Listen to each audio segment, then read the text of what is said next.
is Tiny here, and today I'm going to show you how I make my comics. So what I like to start with is the staging process, and this is the process where I'll be figuring out the positions of all the characters and the backgrounds and whatnot. This will also come into play later, as I like to judge the character's personality by the way they're posed.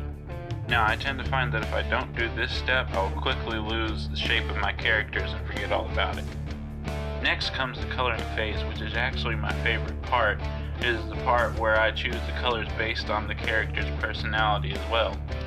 So if I want a character to have a more upbeat personality, I'll usually choose lighter colors for that. Now comes the part that I'm still not good at, but if you want to get good at it, I recommend you do some landscape drawings from life.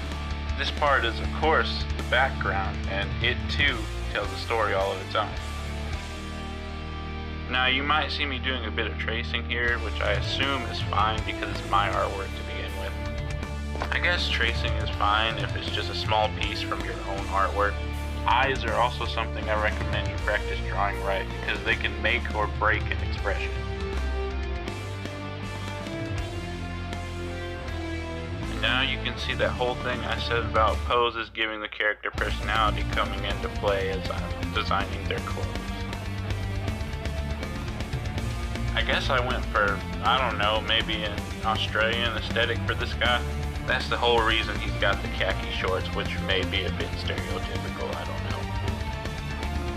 And you want to make sure that your characters are believably interacting with each other in the scene. As you can see here, he just got the box shoved into his back, and now he's confused what the other guy is doing. And I guess that's all part of the joke. Which is another thing I'd like to touch on, is formulating good humor for your comics. Now, what I usually take my humor from is those stupid little situations you find yourself in life. You all know the one. They're usually utterly simple, and that's what makes them hilarious, and that's how I know to pick them for my comics.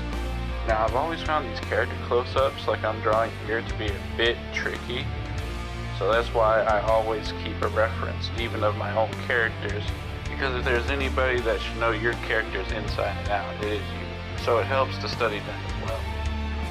Thank you, whoever you may be, for sitting through this hopefully useful tutorial, and I hope to talk to you again.